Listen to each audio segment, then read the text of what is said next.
Hey, what's up? You watching Tom Mizzle? You watching my channel Mizzle14, and I'm here doing a review of a new series, To Have and to Hold Charlotte. All right, it comes on OWN. It comes right after Iyanla Fix My Life. It's on Saturdays, so if you want to check it out, check it out. They had a sneak peek earlier this week, which I watched that, and then they had showed again on Saturday, which I thought was another episode, a first episode, but I guess it was the same thing. So I could have bended this video, but I waited. All right, so let's jump right into it. I'm just gonna talk about my first expression about these couples and everything, because this show supposed to represent five couples, show five couples, but they only really for showcase four of them. I don't know why they didn't showcase the last couple, which is like I don't know what's the deal. I guess they gonna wait till next week to introduce to the next couple, which is okay, crazy. But I want to give my little opinion about the couple so far and what happened in the episode, so like that. So I'm trying not to make it too long. But the first couple we get is Elaine and Yandrik Parazone. And basically, they like the socialites. That was the introduction they gave us. So we could tell they like to do parties, they do like do events, they like do galas, they fundraisers. They's always in the limelight. Always the faces, always somewhere. People know them and everything. Elaine said, "Oh, you come to Charlotte, everybody know her." I was like, okay, well, I don't know you. It's just the first time meeting you, so I'm not in Charlotte, but basically, she well known, so like that. She a salon owner. She's a business. She runs her own business salon. They got four kids together, beautiful children. It's like that, and they too looking good. They look good looking couple, and you can tell that Elaine is like very highly of herself. She don't like to go small. I mean, if she used to doing all these bigs and galas and events, I understand why she's spinning.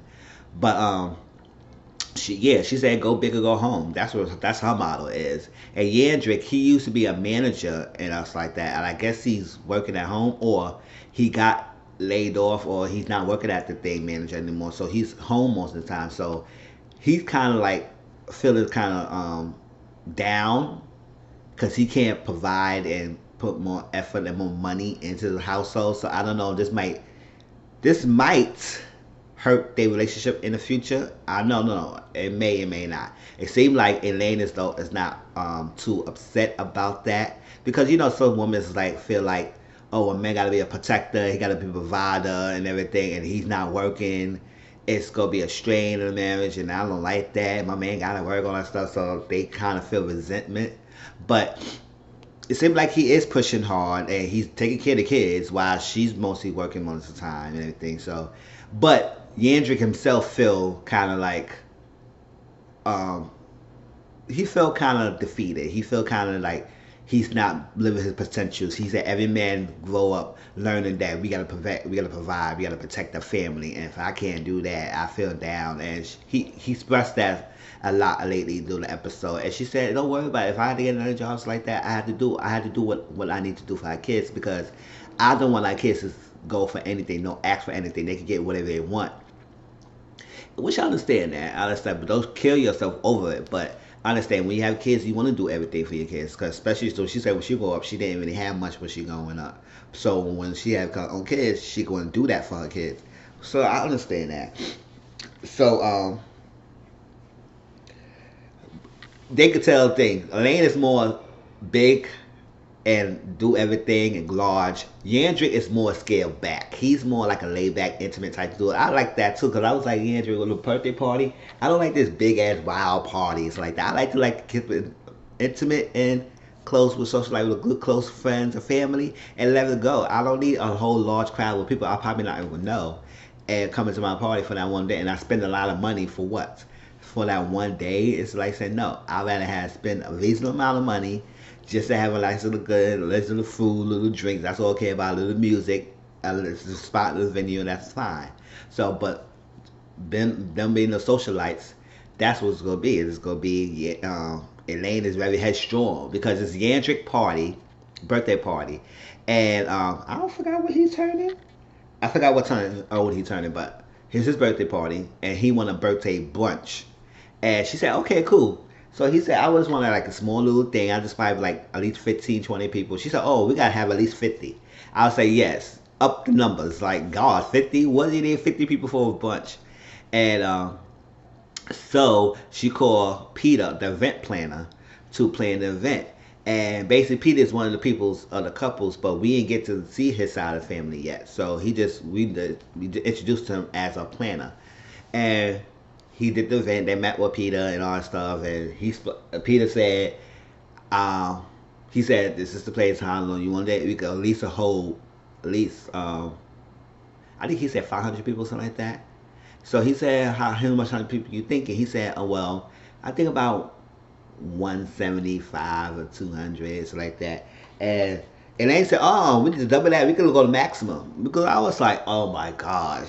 And yeah, Drake should just let the lane be. If somebody's spending it, let the lane be. But at the end of the day, he felt happy. He said, listen, he enjoyed himself. He liked that his wife did this for him and all that stuff like that. So I think it works at the end. I mean, sometimes men do go along, just go along, right? Shit. All right, so then we get the next couple. So that was the first couple. The second couple we get is Ursula and Clinton Douglas. They the empty nesters, meaning that their kids is all grown and out the house in the college. So what they did, decided to have the kids come back in the house, because usually with the kids finish graduating college, they come back to the parents, just like that. What the Ursula Douglas did, they sold the house so the kids won't even come back, so they can find their own places after they finish college. So I said, oh shit. Because I understand that when you raise your whole life mostly raising kids and everything, and you up to the age when you want to enjoy life, you could go ahead and enjoy life. Your kids is grown, they can find their own place, do their own adulthood, and enjoy their lives. And that's good. I mean, 40s like that, you don't want to start all over with another kid, because then you gotta sacrifice more and stuff like that. So she want to do things for them as marriage, as a couple, which is understandable. I do a lot of things myself now, and I love it. And I was like, shoot, live your life. I don't have no kids and everything, and if I did, I still understand where she coming from. It's like, yes, everything's about your child right now. Until they get older and they get out the house, then you could do you, and nobody can say anything about that. Now, Douglas and Ursula been married for oh yeah, Yandrick and Elaine been married for a long time as well, and I'm not gonna go to the background story how they met and all that stuff. That's irrelevant. But Ursula been married for like 13, I think, and a half years, and they have a blended family. He had two girls, she had girls, and they all grown up and they out the house. So now they doing their own thing. What I did come to find out is that Ursula and Ursula said when she first met Douglas, she was cooking everything. She was making the T-bone steaks, all this stuff, all that stuff that he loved. Me fall off the bone, all that stuff, kind of thing. But then she gradually put him into the healthy lifestyle, in her words, because I don't care what you tell me. I don't know what you're making me, but you're not making me no more vegetarian. You're not making me no vegan. I don't care. I love my meat. I love my meat. I could eat it moderations. I still love fish and stuff like that and all that stuff. So I can still eat salads and fish and stuff, but you're not taking away the meat. So, but she turned them vegan, and they went yoga, which I would love to try. I would like to try yoga. It's like that. And speaking of that, it's a yoga studio not far from me, so I'm gonna go check it out and see how much it costs and everything to take it. Or if it's free, hopefully it's free. It'd be better, right? So yeah, that was that. And just basically, it wasn't too much about them. I mean, they turn vegan, they do things together. What I get from Ursula that no, Douglas said he's a whiskey connoisseur, so he knows all about whiskey, and he also smokes his cigars. Whiskey connoisseur, know about cigars. That's just like kind of indulgence away from the vegan lifestyle. And he also an IT professional, so he makes money and everything. So I don't know what much Ursula does, but all I know that they do a lot of things together. And Ursula look good. I said, look good. I said, go ahead, girl. Go ahead. Do good. Do it. The third couple, we get Tayardi and we get David Hands. All right. They was the power couple. They introduced them as the power couple. But in this episode, it seemed like their marriage is really on the rocks. Like, they having really trouble. They met. He's an attorney.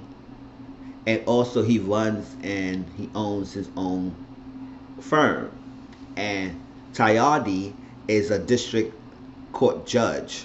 So they really have that power status and being in the limelight, being that freaking up person, person that goes in a powerful branded person. So like that, especially Tayana, she's being a judge, and she gone through these cases and stuff like that, like that. She's a well known person.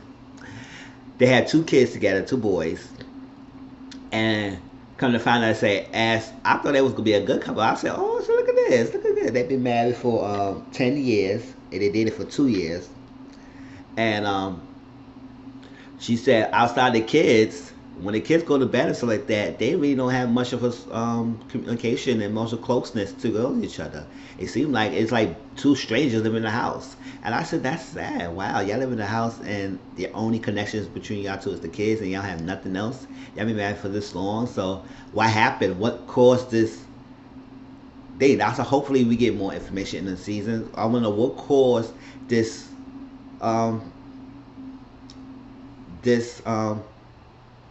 what can I say?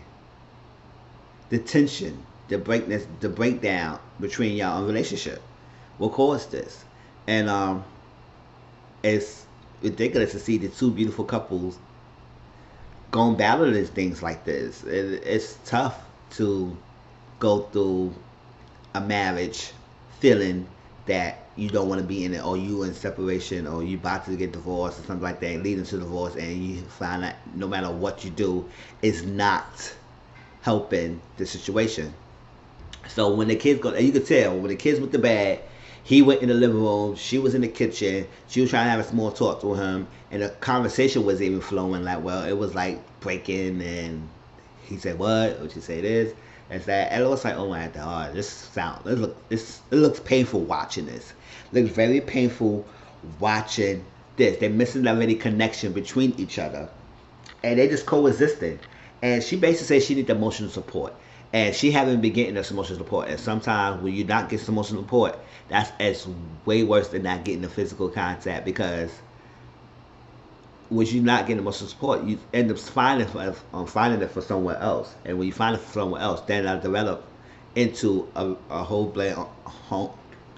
blown affair. And she don't want to do that. So she said it's best. So she tried to communicate with him and try to get with him or something like that. So I said this is hurting. Everything.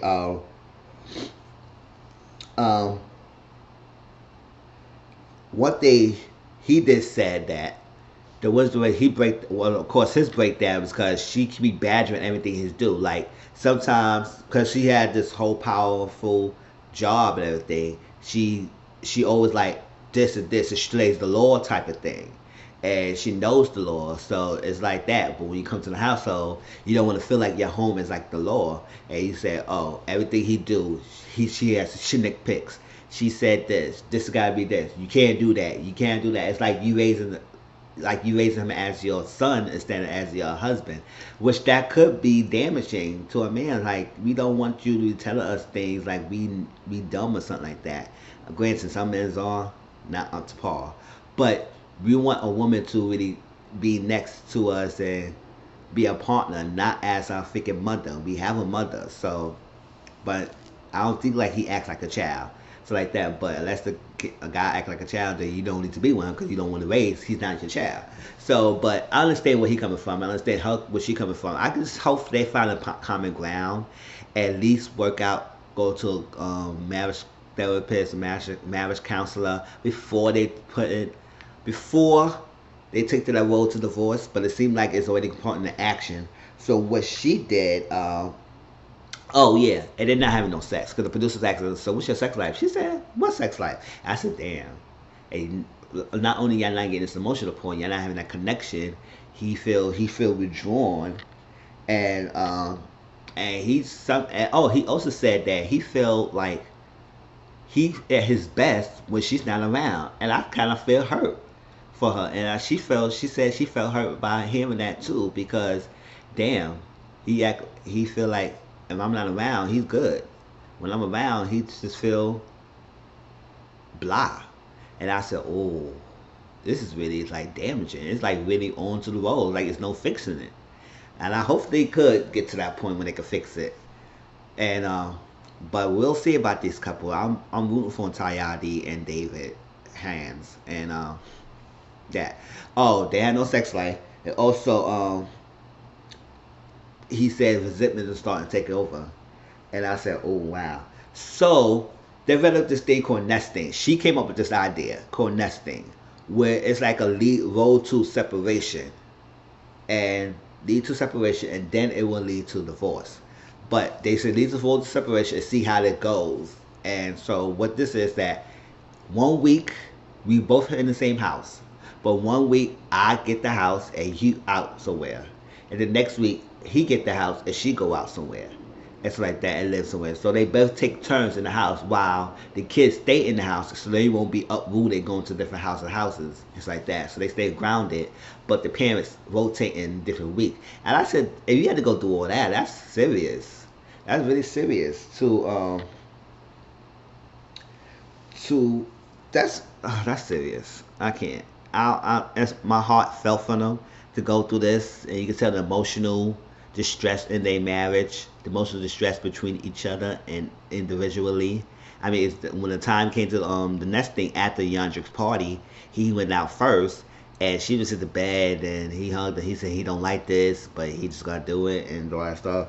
And she started crying. I said, oh, it had to be something, y'all, something. But that and oh, one point, and it's crazy. One point, she asked him, "Are you going to with me to Yandrick's party?" And he said, "I'll think about it. I don't know. I might go. This or that. I'll let you know." And it's like, see that even that simple conversation, it comes to like a whole freaking awkwardness. I say, "Oh, like, come on now. You gonna keep straight up tell her like you don't want to go or you do." And it's like that. So it's crazy. And then with the last couple, we get Christine and we get Daryl Pulley, and they identify themselves as the Dinks, double income, no kids. And I said, oh, okay, double income, no kids. So they have no kids right now. In the future, Daryl want kids. He said that he want a kid and something like that. But Christine at this point, she's not ready. She knows at one point she will have to give him kids like that because she loves Daryl and she don't want to push him away. But right now she just can't, and she felt like she get judged by people because she not having kids. I know some people might say, "Oh, go ahead, you got time, you got no rush, ain't no rush, no rush." But at the same time, some of her inner circle might feel like, I said, "Oh, what you doing, girl? Why you not getting a kid? What's this? Long as marriage, you doing this and living your best life." And also people judge her to think like she's a center of attention, so it's all about her. So they feel like she's very selfish. I would say, come on, it's selfish for her to have a kid and still think about herself, because then it's selfish for her because she's not thinking about her kid. It's like that.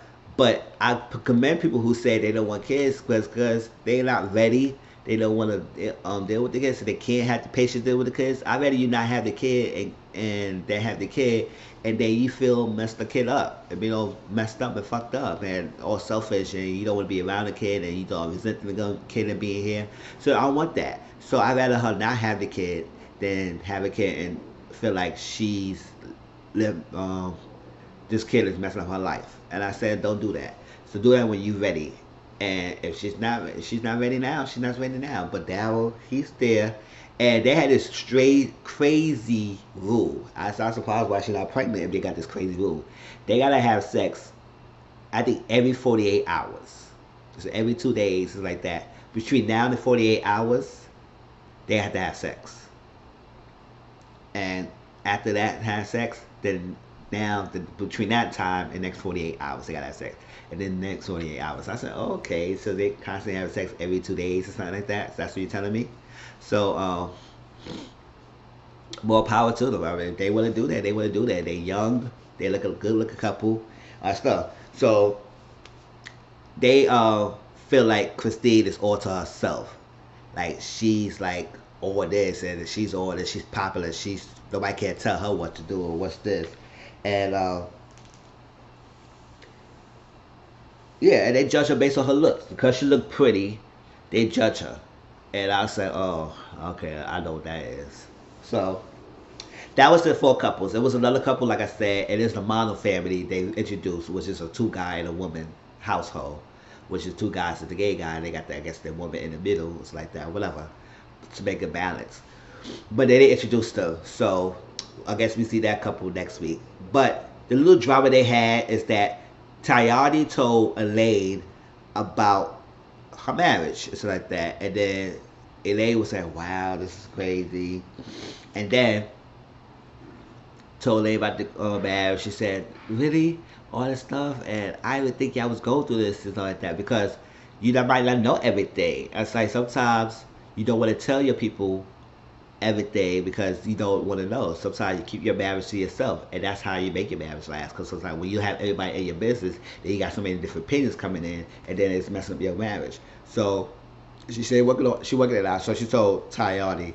Tayani told Elaine said not to say nothing.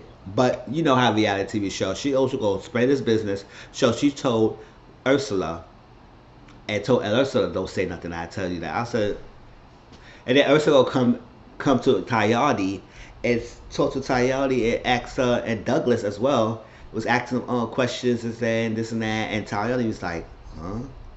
Oh, David did actually came with Tayani to the party. So um they was asking about the hands of marriage, and Douglas act like he's a freaking professor, like he's a freaking therapist trying to get them advice and stuff like that, how marriage should be and everything. And they was like, hold fall back. And now Tawny is like, oh, okay, I know what's going on. She told Ursula, and I was like, damn. I would say yes. I would have kept that shit to myself. I don't even tell Elaine. I said, if you tell her this, that your secret, something in confidence, and then she went out to tell somebody else, then she not to be trusted. I won't tell her any shit. No more. I don't care how good friends you are. I won't tell her anything because I trust you not to say nothing, and we're going between us. If I want to tell Ursula and I want to tell the other people, then I would tell them. But since you going out spreading out my business, now all of a sudden everybody want to know. All right, so that was the review, y'all. I wasn't trying to go into more details with the deepness of the drama because it wasn't too much. It was introducing the couples, so I really wanted to waste my majority of my video introducing the couples. So, like I said, to have it to host show to come on Saturdays on OWN right after I Fix My Life, and it's a story of 5 couples. When I've heard something, I said 5 couples. That's way too much. Love and Marriage Huntsville was 3 couples, which is good. 5, that's a lot. So tell me what y'all think. If y'all seen it, tell me what you think about the couple so far. And please like, comment, subscribe to my channel if you're new to it. And I'll talk to y'all next week. Peace.